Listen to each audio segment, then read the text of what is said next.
BA द्वितीय वर्ष के राजस्थानी वाद संग्रह, जो कि द्वितीय प्रश्न पत्र की एक महत्वपूर्ण पाठ्य पुस्तक है, उसके संबंध में हम चर्चा करते आ रहे हैं। राजस्थानी बातों का संसार बहुत ही विस्तृत, विविधताओं और विचित्रताओं से भरा हुआ है। ऐसा लगता है राजस्थानी बातों में जो कुछ है इस संसार में वो भी है, और जो इस संसार में नहीं है वो भी है। संयोग तत्व की प्रधानता है, चमत्कारों की प्रधानता है, मानवेतर प्राणियों की समावेश है, भूत प्रेत हैं, चमत्कार हैं, आकाशवाणियां हैं, देवी देवता आते हैं, सब कुछ आता है। लेकिन एक विचित्र संयोग यहां देखने में आता है, जो हम कहते हैं कि हमारे जीवन में संयोगवश घटा, वो संयोग भी यहां दिखाई देता है। और एक और बात कि हम यह कहते हैं कि जीवन में जो घटनाएं होती है वो क्या कभी किसी पात्र के रूप में आ सकती हैं? जैसे हम कहते हैं वो उससे मिला, इसको कहा संयोग, जुड़ना या संयोग होना, या उससे अलग हुआ, जिसे वियोग भी कहते हैं। इसे संयोग और वियोग का नाम दिया गया है। हम देखते हैं संयोग या वियोग तो ईश्वर की इच्छा से होता है या भाग्य में लिखा हुआ होता है, लेकिन राजस्थानी बातों में हम देखें कि संयोग और वियोग, जिसको संयोग और वियोग कहा गया है, वे भी एक सामान्य पात्र के रूप में हमारे सामने आते हैं और उनकी प्रतिद्वंदिता भी चलती है। एक दूसरे को वो कहानियों में या गाथाओं में अपनी महत्वपूर्ण भूमिका निभाते हैं और एक दूसरे के ऊपर विजय प्राप्त करना चाहता है। संयोग चाहता है कि मैं वियोग पर विजय प्राप्त करूं, तो वियोग कहता है संयोग पर मैं विजय प्राप्त करूं, और दोनों की प्रतिद्वंदिता भी चलती है। और इसी प्रतिद्वंदिता को एक राजस्थानी वाद संग्रह की महत्वपूर्ण बात विजड़ विजोगण की बात में बताया गया है। बात का नाम है विजड़ विजोगण री बात। वास्तव में जब हम कहते हैं भाग्य ने हमें मिलाया, या जब समय अनुकूलता और प्रतिकूलता, अनुकूलता है तो सब सुख है, संयोग है, प्रतिकूलता है तो दुख है, विरह है, वियोग है। और वास्तव में ये किस प्रकार अपनी महत्वपूर्ण भूमिका किसी व्यक्ति के जीवन में निभाते हैं और कैसे वे एक दूसरे से प्रतिद्वंदिता रखते हैं, संयोग और वियोग। देखिए, इसका बहुत सुंदर उदाहरण विजड़ विजोगण की बात में हमें दिखाई देता है। एक निष्ठ प्रेम की विशेषता इस कथा की सबसे बड़ी विशेषता है। और यह भी कहा गया है, यदि भाग्य में मिलना लिखा हुआ है, विवाह लिखा हुआ है, तो वह अवश्य ही होकर रहेगा। चाहे कितनी भी विपरीत परिस्थितियां आ जाए, कितनी भी दुख आ जाए, कष्ट आ जाए, लेकिन यदि किसी को मिलने का लिखा हुआ है भाग्य में, तो वह मिलकर ही रहता है। देखिए किस प्रकार संयोग और वियोग इस कथा में महत्वपूर्ण भूमिका निभाते हैं। विजड़ विजोगण की बात। गुजरात का एक राज्य है और उस राज्य में राजा विजयसाल नाम का राजा राज्य करता है। उसके एक राजकुमार है जिसका नाम है विजड़। उस शहर में एक व्यापारी है और उस व्यापारी का नाम सांवल शाह दिया गया है। सांवल शाह व्यापारी के एक पुत्री है जिसका नाम विजोगण दिया गया है। उसी शहर में एक बहुत ही विद्वान महात्मा रहते हैं, गुरु रहते हैं।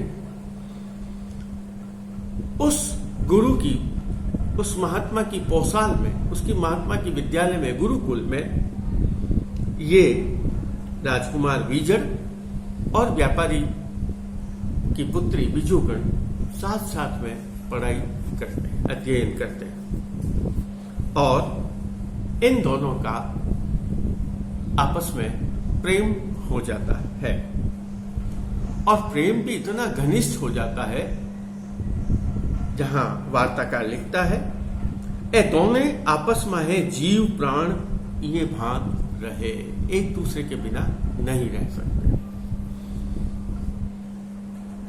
एक दिन विजड़ से विजोगण ने कहा और कहा, राजकुमार जी, मैं आपका कहा हुआ बिल्कुल भी नहीं टालती हूं, पर मैं कुंवारी हूं और आप महाराजा से निवेदन करो कि अब अपना विवाह हो जाना चाहिए। और महाराजा से यह कहना कि सावल सा जो व्यापारी है, सेठ है, उसकी बेटी है, उस बेटी से मेरा विवाह करो। और उसने कही यह बात, तब कुंवर जो है विजड़, वह उसे कहता है कि मैं तो राजा से नहीं कह सकता हूं, मुझे डर लगता है मुझे मेरे पिता को कहने में, इसलिए मैं तो उनको नहीं कह सकता हूं, और तू अपनी मां को कहे कि मुझे राजकुमार से मेरा विवाह कर, और मैं इसके अलावा कहीं भी विवाह करने के लिए तैयार नहीं हूं। तब वह विजोगण कहती है, ठीक है, मैं अपनी मां से बात करूं। और यह भी कह देती है, लेकिन आपको मेरे घर पर शिकार से लौटते समय एक बार मेरे घर पर आना पड़ेगा और आपको मेरी मां से भी मिलना पड़ेगा, और उस समय आप मेरी मां से भी मिल लेना, कह देना। और इस तरह की आपस में दोनों में बातचीत हुई और विजड़ अपने महल में चला गया और विजोगण अपने घर आ गए। तब विजोगण जाकर अपनी मां से कहती है, मां, मने विजड़ कुंवर नू परना आए, मेरा विजड़ कुंवर से विवाह कर दो। तब विजोगण री मां विजोगण री कही, आपा वाणिया छा और ए राजा से, अपन तो व्यापारी है, वणिक वर्ग से है और ये राजा है, इनकी अपनी कोई आपस में बराबरी नहीं। यह बहुत सारे विवाह करेंगे, बहु विवाह करेंगे और उसके विवाह के पश्चात तुझे बिल्कुल भी मान सम्मान मिलेगा नहीं। इससे अच्छा तो यही है कि तू बहुत किसी अच्छे व्यापारी से तेरा विवाह कर देते हैं और उस व्यापारी से विवाह करके तू घर की धनियानी मालकिन बन, पैसे की मालकिन बन, यही तेरे लिए उचित होगा। तब विजोगण ने मां को कहा, हमने तो एक दूसरे को वचन दे दिया है, वहां दे दी है, और वचन कुंवर ने मुझे यह दिया है कि वह जो भी विवाह करेगा उस स्त्री को मेरे से अधीन रखेगा, मेरे नीचे रखेगा, यानी मुझे पटरानी जो बनाएगा वो पटरानी मुझे ही करेगा। और कुंवर ने उसे ये कहा था, तनु सगड़ा ऊपर करीस, पाटरी धनियानी करीस, पाट की धनियानी, पटिया जो पटरानी तुझे ही बनाऊंगा। तब विजोगण की बात सुनकर उसकी मां कहती है, जब कुंवर आएगा और हमसे तेरे विवाह का प्रस्ताव मांगेगा तब हम उसको तुझे दे देंगे या तब उसका विवाह तेरे साथ करें। तब विजोगण कहती है, मां, राजकुमार तो आज ही अपने घर आने वाला है, शिकार खेलते हुए वापस लौटते समय अपने घर आएगा। और दोनों आपस में इस प्रकार की बात करते हैं। इतने में कुंवर जो शिकार खेलने गया हुआ था वह शिकार से लौटते हुए वापस शाह के घर पर आता है और अगर आके देखता है शाह की पत्नी और उसकी पुत्री दोनों बैठे हुए हैं। शाह तो अपने बाजार व्यापार करने के लिए गया हुआ था। कुंवर आया, घोड़े से नीचे उतरकर शाह के घर में गया। तब शाह की पत्नी ने उसे खाने के लिए मेवा आदि दिया और भी बहुत सारी वस्तुएं उसको भेंट करनी चाहिए। तब कुंवर कहता है, नहीं, मैं आपके द्वारा दी हुई किसी भी भेंट को स्वीकार नहीं करूंगा। मैं आपके दी हुई चीज को नजर की हुई वस्तु को मैं नहीं लूंगा। तब वह पत्नी कहती है व्यापारी की, राजकुमार जी, आप हमारी दी हुई वस्तु को क्यों नहीं ग्रहण करेंगे? तब उसने कहा, जो मुझे चाहिए, यदि वो वस्तु आप मुझे देते हैं तो मैं उस वस्तु को स्वीकार करूंगा। तब व्यापारी की पत्नी कहती है, हे राजकुमार, यदि आप जो मांगते हैं, जो कुछ भी आप मांगते हैं, और यदि वह वस्तु मेरे पास है तो मैं वह वस्तु आपको देने के लिए तैयार हूं। इधर शाह की पत्नी और बेटी तो बिल्कुल इसके मामले में तैयार थी और समझ गई वो जो क्या चीज मांग रहा है।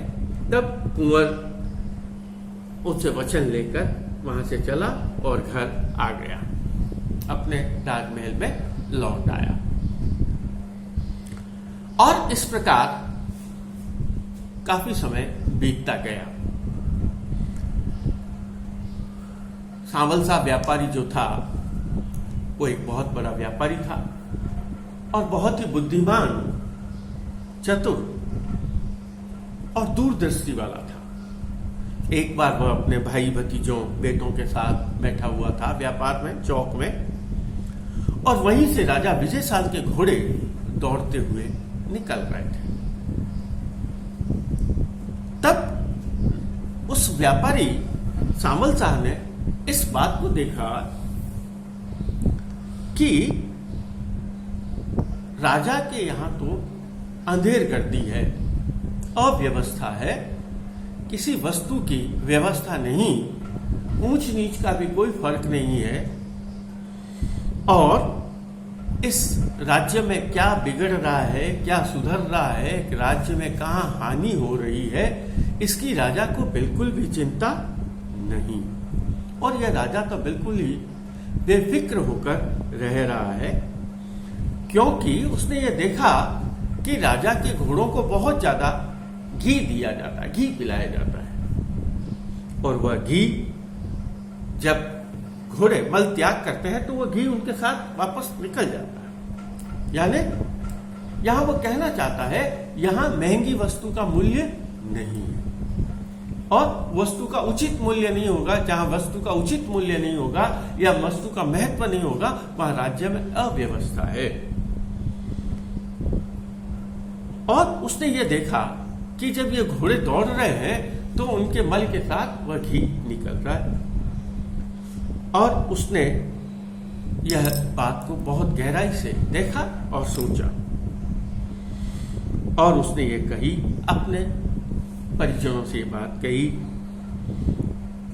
कि राजा के यहां तो इस राज्य में अव्यवस्था है, राजा की व्यवस्था अनुकूल नहीं है आर्थिक दृष्टि से, और क्या उजाड़ हो रहा है, क्या बिगाड़ हो रहा है, राजा को इस बात की चिंता नहीं है।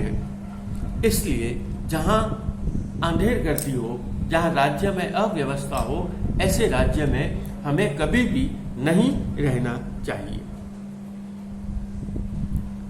वह क्या कहता है, देखिए, वह अपने भतीजे को कहता है, जो जे राजा रे धाम धूम वहे और उजड़िए बिगड़िए री खबर काई नहीं, तो तेरे देश में रहिया रो धर्म नहीं है। अर्थात इस राज्य में रहने का अब हमारा धर्म नहीं है, यानी यहाँ रहना अब उचित नहीं है। और उसने अपने भतीजे को कहा, अठे आपा रहा कोई नहीं, जे अंधार बरते तेरे देश माए रही के नहीं। जहाँ अंधेरा हो, अंधेरा का अभिप्राय प्रकाश या अंधेरे से नहीं, जहाँ अव्यवस्था हो उस अव्यवस्था वाले राज्य में कभी भी नहीं रहना चाहिए। यहाँ घोड़ों को इतना घी दिया जा रहा है और यह घोड़ों को दिया जाने वाला घी कभी जनता पर, कभी व्यापारियों पर और कभी सामान्य वर्ग पर बहुत महंगा पड़ेगा। इसलिए इस राज्य में अब हमें नहीं रहना चाहिए। और वह ये कहता है अपने भतीजे को कि अब हमें इस राज्य को छोड़कर किसी अन्य राज्य में जाना चाहिए। और वह उसने निश्चय कर लिया कि मुझे इस राज्य से जाना है। उसने अपना पैसा इकट्ठा किया, जो यहाँ की संपत्ति थी, अचल संपत्ति थी, वो अन्य लोगों के यहाँ गिरवी रख दी और अपनी संपत्ति को लेकर, अपने माल को लेकर, अपने परिजनों को, पूरे कबीले को लेकर वह समुद्र में जाकर एक जहाज पर चढ़ा और एक दूसरे शहर में वह जाकर उसके नाव को वहां रुकाया और वहां उसने अपने व्यापार को प्रारंभ किया। जब वह व्यापारी अपनी पुत्री के साथ, अपने परिजनों के साथ वहां जाकर दूसरे शहर में रह जाता है, तब जो मैंने आपको संयोग और वियोग, संजोग और वियोग की बात कही, मिलना और बिछड़ने वाली जो बात थी, वो दोनों ही संयोग और वियोग आपस में बात करते हैं। और वियोग ने संयोग को कहा, देखिए क्या कहा, जू ते तो विजोगणी और विजोग लो संजोग मिलाया। तो हे संयोग, तूने तो इन दोनों को मिला दिया, सगाई कर दी दोनों की। लेकिन वियोग कहता है, देखो मैंने इन दोनों को कैसे अलग कर दिया, अब तू क्या करेगा। संयोग को मैंने आपको कहा प्रतिद्वंदिता है, उसको चुनौती देता है संयोग को, देख तू अब क्या करेगा। संयोग वापस उसका प्रत्युत्तर देता है और यह कहता है, देखना मैं किस प्रकार दोनों को मिला देता हूं। यह अति प्राकृतिक तर्क, जहां संयोग और वियोग, भाग्य और दुर्भाग्य जैसे आपस में वाद कर रहे हैं। इस प्रकार समय बीतता गया और राजा विजयशाल के राज्य में अकाल पड़ा। तब राजा विजयपाल ने अपने नगर के, अपने राज्य के जितने भी व्यापारी थे, उन व्यापारियों से कर लिया, दंड दिया उनको। दंड का अभिप्राय है कर वसूली की। और कर में यह कहा, यह दंड दिया कि जिस व्यापारी की जितनी संपत्ति है और वो संपत्ति आधी राज्य के खजाने में जाएगी, अर्थात जो व्यापारी की संपत्ति है उसके दो हिस्से हो जाएंगे। एक हिस्सा व्यापारी के पास जाएगा, रहेगा, और दूसरा हिस्सा राज्य को उसमें चला जाएगा। और तब राज्य के कर्मचारी, अधिकारी जो थे, वो सांवल शाह के भतीजे के पास गए कि, और उस भतीजे को कहा, वही भतीजा जिसने अपने काका सांवल शाह को कहा था, मैं तो आपके साथ नहीं चलूंगा, मैं तो इसी राज्य में रहूंगा, जबकि सांवल शाह उस राज्य को छोड़कर चला गया था और यह भतीजा उसी राज्य में रहा। तब उस राज्य के अधिकारियों ने उसे जाकर कहा, तेरे पास 1 करोड़ रुपए की संपत्ति है और तुम हमें 50 लाख रुपए दो। और इस प्रकार कहते हुए उसे पकड़ लिया, यानी उसे गिरफ्तार कर लिया कि जब तक तुम 50 लाख की संपत्ति नहीं दोगे तब तक हम तुम्हें नहीं छोड़ेंगे। अब जब यह दंड सुनाया गया उसके ऊपर, तब वह तो एक तरह से मानसिक रूप से बीमार हो गया, पागल जैसा हो गया, और वह मौन धारण कर लिया। और उसने क्या किया, वह केवल और कोई बात नहीं करता, वह विक्षिप्त हो गया और वह हमेशा यही बात कहता है, काको कहतो हतो, अर्थात काका कहता था, काका कहता था, काका कहता था। वह इन्हीं 3 शब्दों को लगातार रट लगाए हुए विक्षिप्त सा हो गया था।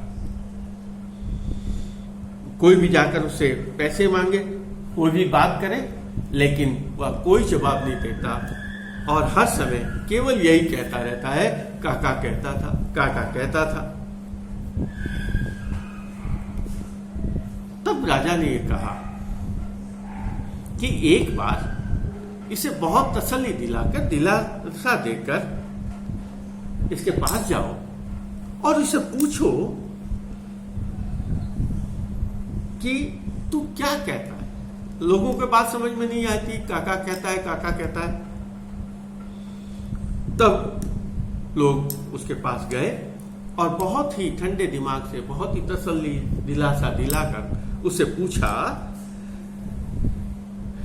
कि रे तू काको काको कांसू कहे छे, जो काको क्या कहतो थो, कि तू हमेशा कहता है मेरा काका कहता है, काका कहता है, तो ये बता तेरा काका कौन है, तेरा काका क्या कहता था। तब उसने जवाब दिया, देखिए कितना सुंदर जवाब, सटीक। आज हम बिजनेस मैनेजमेंट की बात करते हैं, आर्थिक व्यवस्था की बात करते हैं, लेकिन व्यापारी कितने सूझबूझ से चतुर होते थे, जहां उसने इतने साल पहले उस राजा की अव्यवस्था का पता लगा लिया था कि इस राज्य में अव्यवस्था होने वाली है। देखिए, जो काको कहतो रे आपा अठे रहा नहीं, अपने को यहां नहीं रहना चाहिए। राजा रे धूमधाम छे, राजा की अव्यवस्था है। और घोड़े घी दीजिए थे, यहाँ तो घोड़ों को घी पिलाया जाता है, शु भलो नहीं, और घोड़ों को घी पिलाना ज्यादा उचित नहीं है। आगो कदे आपानू दोरो लाखसी घोड़े घी सुकीरा रे भारी, कि जो घोड़ों को घी दिया जाता है वह कभी न कभी जनता पर बहुत ही भारी पड़ेगा। और यही हुआ, देखिए। काको इम कहते तो मेरा काका ये कहता था कि इस घोड़े राज्य में घोड़ों को घी दिया जाता है, जो कभी न कभी इस राज्य के लिए बहुत भारी पड़ेगा। और इसने ये बात समझाई, इसलिए अपने को यहाँ नहीं रहना चाहिए। तो यही बात उसने कही कि मैं भी अगर काका के साथ चला जाता तो आज मेरी संपत्ति जो राजा 50 लाख लेना चाहता है, मैं उससे बच जाता। तब राजा के पास ये बात गई। तब राजा ने कहा, ठीक है, इसके केवल 1 लाख रुपया ले लो और इसको छोड़ दो, और बाकी सब इसका छोड़ दो। और इसका जो काका है सांवल साहब, उसे बुलवाओ। वो बहुत ही बुद्धिमान, अक्लमंद है, बहुत बुद्धिमान है, और उसे अपने राज्य की व्यवस्था का भार उसके हाथों में सौंपेंगे। उसको कहेंगे, हमारे राज्य की प्रशासनिक व्यवस्था है, उस प्रशासनिक व्यवस्था को तुम संभालो, और वही अपनी समस्या से हमें निदान दिलाएगा, या वही हमारी समस्या को हल कर पाएगा। और यह विचार करके उसने, राजा ने उस शाह को कागज भेजा, और राजा ने उस शाह को, उस व्यापारी को कहा, आप हमारे राज्य में आइए, मैं आपके लिए सभी उचित व्यवस्था करूंगा। इधर वह जो व्यापारी है सांवल साहब, वह दूसरे नगर में जाता है, वहां अपना व्यापार स्थित कर लेता है, व्यापार को बढ़ा लेता है। और एक बार वह अपनी पुत्री के विवाह का पुत्री की सगाई करने का संकल्प करता है। तब शाह की स्त्री उसे ये कहती है कि मैंने तो विजयगढ़ का हाथ राजकुमार विजयगढ़ के हाथ में दे चुकी हूं और उसे वचन भी ले लिया है। तब वह शाह अपनी पत्नी को कहता है, अपने को यह संबंध नहीं करना चाहिए था, अपना यह संबंध उचित नहीं है, अपन व्यापारी हैं, वो राजा है, और यह जो संबंध किया उचित नहीं है। लेकिन तब वह स्त्री कहती है मैंने तो कर दिया। अब शाह कहता है चलो कोई बात नहीं, लेकिन ये तो बताओ अब इसका विवाह कैसे होगा। वह यह भी व्यापारी कहता है कि राजा की जो मांग है, राजकुमार की मांग है, उस राजकुमार की मांग को हम दूसरों को दे नहीं सकते, दूसरी जगह इसका विवाह हो नहीं सकता, और कुंवर यहां विवाह करने के लिए आ नहीं सकता। तब यह विवाह कैसे होगा? तभी यह उन पति पत्नी के बीच में यह चिंता या बातचीत चलती है, और तभी एक घटना घटित होती है। राजा जो अपने व्यापारी सांवल साहब को बुलाने के लिए जो पत्र भेजता है, पत्रवाहक वो पत्र लेकर उस नगर में आता है और सांवल साहब के घर का पता लगाकर वह सांवल साहब को लाकर वह पत्र देता है, और उस पत्र को पढ़कर सांवल साहब अपनी पत्नी को कहता है राजा का पत्र आया है और राजा ने हमें बुलाया है, और लेकिन हम जाएंगे नहीं, हम वहां नहीं जाएंगे, और अपन वापस यह संदेश भेजते हैं कि यदि राजकुमार विजय हमें लेने के लिए आता है तो हम आएंगे, नहीं तो हम केवल इस पत्र से आने वाले नहीं। और सांवल शाह का यह संदेश लेकर पत्रवाहक वापस अपने राजा विजयशाल के पास गया, और राजा ने वह पत्र पढ़ा, और सबने अपने दरबार के सामने सबके सामने यह पत्र लिखा, पढ़ा कि सांवल शाह ने तो ये जवाब दिया है कि राजकुमार यदि हमें लेने के लिए आता है तब हम आपके राज्य में आएंगे, नहीं तो हम आपके राज्य में वापस कभी भी लौटकर नहीं आएंगे। राजा को यह चिंता है कि इतना दूर वह राज्य है, मेरे एकाएक यह पुत्र है, इसलिए मैं इस पुत्र को, इस राजकुमार को वहां कैसे भेज सकता हूं। इधर उस विजोगण ने भी एक अलग से एक पत्र राजकुमार को भेजा था। शाह ने कुंवर को भी एक पत्र भेजा था, और उसने कहा कि आप आ जाओ हमारे यहां, और हम आपको आपका विवाह हमारी पुत्री के साथ करते। तब वह पत्र पढ़कर राजकुमार बहुत प्रसन्न हुआ, क्योंकि कुंवर और विजोगण तो एक दूसरे को बहुत चाहते थे, और कुंवर जाने के लिए तैयार हो गया। और कुंवर ने अपने दोस्तों के साथ अपने साथ को तैयार किया और राजा से विनती करी, अपने पिता से जाकर विनती करी, जो महाराज मने मेल जे हूं सहानुपण ले आईस और समुद्रपण देख आईस। ये साहब अपने घर का व्यापारी है, उसने ये कहा कि आप भेजो, मैं जाता हूं और अपने घर के व्यापारी को लेकर आता हूं और समुद्र भी देख आऊंगा। अपने घर का व्यापारी है और उसको लेकर आने में किसी प्रकार का न तो भय है, न लाज है, न डर है, न कोई शर्म है। अपना घर का आदमी उसको बुलाने में काहे की लाज है सब। और राजकुमार इसने किया। राजकुमार ने यह बात राजपिता को कही। तब राजा ने कुंवर को विदा किया और यह कहा ठीक है तुम जाओ और उस शाह को लेकर आओ। तब कुंवर राजा उस व्यापारी के सम्मान के लिए बहुत सारा सिरुपाव आदि लेकर गया और समुद्र के किनारे जाकर जहाज में बैठ गया। अब यहाँ वापस संयोग और वियोग का संवाद होता है। संयोग वियोग को कहता है मैं तो देख संयोग मेलियो छे कुंवर कुआं पड़लाई। ये कुंवर अब वहां जाएगा और वहां इसका विवाह हो जाएगा। तब तुम देखना तो इस दोनों को कैसे अलग करता है।